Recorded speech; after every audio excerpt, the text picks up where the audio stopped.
지금 이 순간에도 누군가는 잠을 줄여가며 일하지만 다음 달 월세를 걱정하고 있고, 또 다른 누군가는 자는 동안에도 돈이 불어나 몇 세대가 써도 남을 자산을 만듭니다.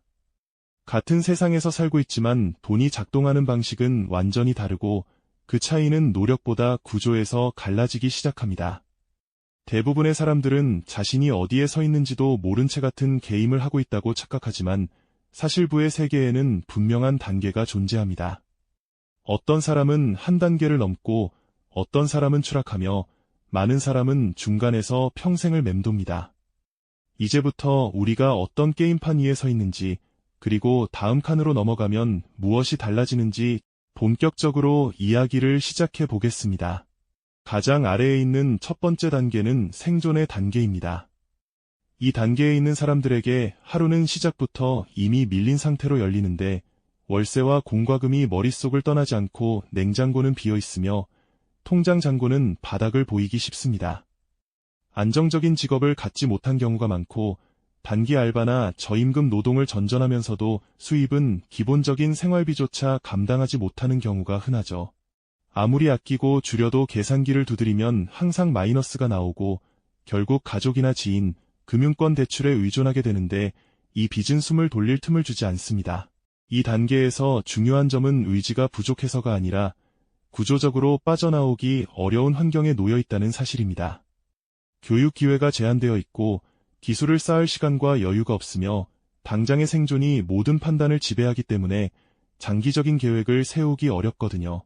소득이 너무 낮으면 아무리 좋은 금융 습관을 알아도 실천할 여력이 생기지 않고, 그래서 빈곤은 대물림되기 쉽습니다. 실제로 전 세계적으로 수억 명의 사람들이 하루 몇 달러 수준의 소득으로 살아가며 그보다 조금 더 벌더라도 식수와 교육, 유료를 충분히 누리지 못하는 사람들까지 포함하면 숫자는 훨씬 커집니다. 이 단계에서 벗어나는 길은 솔직히 말해 가장 어렵습니다. 단번에 해결되는 마법 같은 방법은 없고 아주 작은 변화부터 시작해야 하는 경우가 많습니다. 아주 소액이라도 기록하고 아주 조금이라도 남기는 연습을 하면서 돈에 대한 감각을 되찾는 것이 첫걸음이 됩니다. 큰 성공담처럼 보이는 이야기들도 자세히 들여다보면 수십 년에 걸친 작은 선택들의 누적이었고, 그 과정은 결코 쉽지 않았습니다. 이 단계에서는 완벽함보다 지속이 중요하고 생존에서 벗어나겠다는 의식 자체가 변화의 출발점이 됩니다. 두 번째 단계는 버티는 단계라고 할 수 있습니다. 이제 완전히 물에 잠기지는 않았지만 여전히 얕은 물에서 허우적대는 상태죠. 월세와 생활비는 대부분 감당할 수 있고 밥을 굶지는 않지만 한두 번의 소득 공백이 생기면 다시 생존 단계로 떨어질 수 있는 불안정한 위치입니다. 카드값이나 소액 대출이 남아있는 경우도 많고 매달 최소 금액을 갚아 나가면서도 마음 한구석에는 늘 불안이 자리합니다. 이 단계의 사람들은 소비를 꽤 조심합니다. 필요 없는 지출을 줄이고 가격표를 한 번 더 보며 사소한 지출에도 고민을 하죠. 투자를 들어본 적은 있지만 잃을까 봐 선뜻 시작하지 못하고 가진 돈이 적기 때문에 실수 한 번이 치명적일 수 있다는 생각이 머릿속을 떠나지 않습니다. 겉으로 보기엔 어느 정도 안정돼 보일 수 있지만 당사자는 늘 경계 상태에 있고 마음이 쉬지 않습니다. 이 단계에서 가장 큰 특징은 돈이 항상 생각의 중심에 있다는 점입니다. 무엇을 하든 이걸 해도 되나라는 질문이 따라붙죠. 세 번째 단계는 안정의 단계입니다. 이 단계에 오면 비로소 숨을 고를 수 있는 여유가 생깁니다. 매달 고정 지출을 감당하는 것이 크게 스트레스로 다가오지 않고 갑작스러운 수리비나 병원비 같은 작은 변수에도 크게 흔들리지 않습니다. 일정한 저축이 가능해지고 비상금이라는 개념이 현실이 되기 시작하며 아주 소액이라도 투자를 경험해보려는 시도가 나타납니다. 삶의 질도 조금씩 올라가서 기본적인 유료나 소소한 여가를 누릴 수 있게 됩니다. 하지만 안정은 아직 안전을 의미하지는 않습니다. 이 단계에서도 소득이 끊기면 몇 달은 버틸 수 있지만 그 이후를 보장해주지는 못합니다. 그래서 이 단계의 핵심은 방심하지 않는 것입니다. 안정은 잘 관리하면 다음 단계로 가는 발판이 되지만 관리를 놓치면 다시 이전 단계로 미끄러질 수 있습니다. 많은 사람들이 이 지점에서 가장 큰 착각을 하는데 이제 괜찮다고 생각하며 준비를 멈추는 순간 다시 불안정해질 수 있다는 사실을 잊기 쉽습니다. 여기까지가 많은 사람들이 평생을 오가는 구간입니다. 생존에서 벗어나 버티고 버티다 안정에 도달하는 것만으로도 인생의 체감 난이도는 완전히 달라집니다. 하지만 진짜 판이 바뀌는 지점은 그 다음 단계부터 시작됩니다. 안정 이후에 무엇이 달라지고 어떤 사람들은 여기서부터 급격히 격차를 벌리기 시작하는지 이어서 이야기해 보겠습니다. 앞에서 이야기한 안정의 단계까지는 삶을 버티고 관리하는 구간이라면 이제부터는 인생의 성격 자체가 달라지기 시작합니다. 돈이 단순히 생존 수단이 아니라 선택지를 만들어주는 도구로 변하는 시점이기 때문이죠. 여기서부터는 속도 차이가 벌어지고 같은 노력이라도 결과가 전혀 다르게 나타나기 시작합니다. 네 번째 단계는 보완의 단계입니다. 이 단계에 도달하면 안정이라는 얇은 얼음 위에 서 있는 느낌이 사라집니다. 소득이 잠시 끊겨도 몇 달이 아니라 몇 년을 버틸 수 있는 자금이 마련되어 있고 보험과 저축, 분산된 자산이 삶을 받쳐주기 시작합니다. 집을 소유했거나 최소한 거주 환경이 장기간 안정되어 있어 이사 걱정으로 에너지를 쓰지 않아도 됩니다. 직장을 잃더라도 공포가 먼저 오지 않고 계획을 다시 짤 수 있는 시간과 선택지가 생깁니다. 이 단계에서 사람들의 사고방식은 확실히 달라집니다. 돈을 쓰는 기준이 즉각적인 가격이 아니라 장기적인 효율로 바뀌고 싸게 사는 것보다 오래 쓰는 것을 선택합니다. 생활도구를 미리 교체하고 건강과 시간에 투자하며 미래를 위한 준비가 자연스러운 행동이 됩니다. 아직 일을 그만둘 수는 없지만 더 이상 취약한 위치에 있지는 않습니다.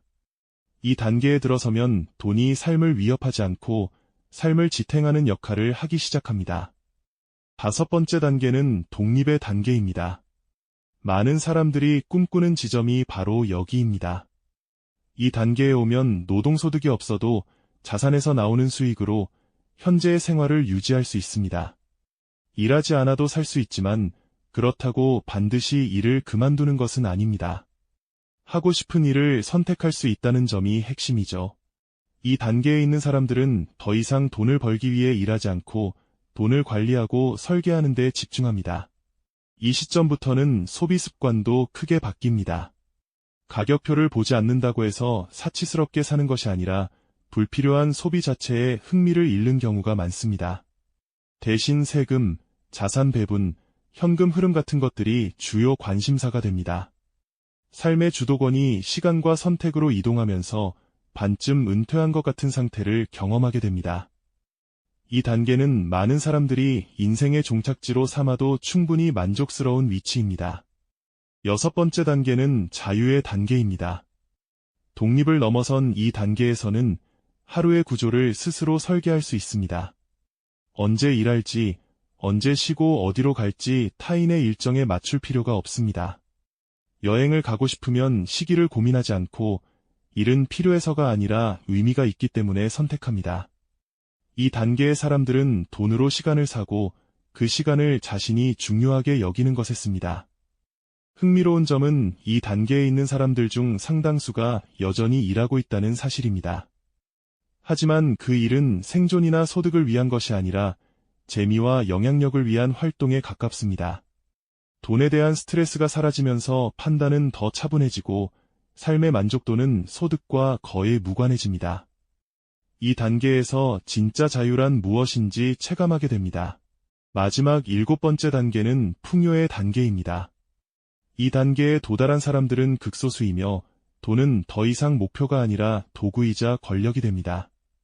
여러 사업과 자산을 통해 시장에 영향을 미치고 국가와 산업의 흐름에 목소리를 낼 수 있는 위치에 서게 됩니다. 개인의 삶을 넘어 조직과 사회, 때로는 정치적 결정에까지 영향을 미칠 수 있는 단계입니다. 이 단계의 사람들은 이미 필요한 모든 것을 갖추고 있기 때문에 관심사는 유산과 영향력, 그리고 자신이 남길 흔적으로 이동합니다. 공개적으로 이름을 남기거나 조용히 시스템 뒤에서 세상을 바꾸는 선택을 하기도 합니다. 하지만 중요한 점은 이 단계가 반드시 행복을 보장하지는 않는다는 사실입니다. 돈이 많아질수록 선택은 늘어나지만 의미를 찾는 일은 오히려 더 어려워질 수 있습니다. 결국 부의 단계에서 가장 중요한 것은 어디까지 가느냐가 아니라 지금 어디에 서 있는지를 정확히 아는 것입니다.